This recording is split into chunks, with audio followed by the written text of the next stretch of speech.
EU mission report on Kenya's 2017 elections has provoked a spat between Kenya and the EU.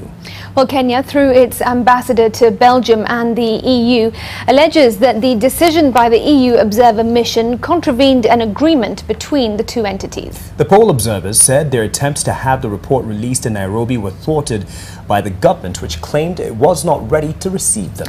Well, use of state resources during campaigns and a lack of trust in the Independent Electoral and Boundaries Commission, that's the IEBC, are some of the other highlights in the report that was presented today at the EU Parliament in Brussels. The report from the EU Election Observation Mission on the 2017 Kenya elections is out over 2 months since the repeat presidential election held on October 26th. According to the EU, both the August and October elections bore hallmarks of paying people to attend rallies, use of state resources during campaigns, politicians intimidating key independent institutions, and a persistent lack of trust in the IEBC. The EU chief observer noted that the violence by police and civilians during the charged electioneering period did not give Kenyans a chance to fully exercise their democratic right. The fresh presidential election in October was generally well conducted, according to the observer group, with full results, data and forms made available promptly. However, following NASA's boycott, turnout was severely reduced.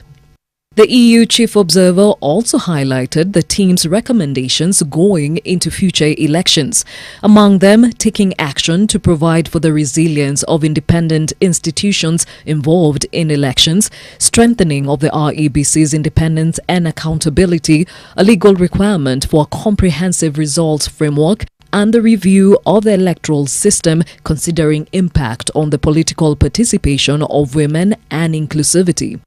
Following the report being presented at the EU Parliament in Brussels as opposed to Kenya, the observer mission has come under sharp criticism by the Kenya envoy to Belgium and the EU, Johnson Weru.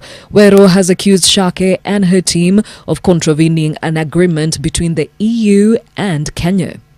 However, during the submission of the report earlier today, Shake had clarified that her plans to travel to Kenya to present the report on the 2017 polls were frustrated, stating that the team had been informed that the Kenyan government was not prepared to receive them within the terms foreseen in the Memorandum of Understanding signed between the EU and Kenya. Shake made mention that she was bound by the EU guidelines of presenting a report 3 months after an election. Gladys Gashanja, NTV.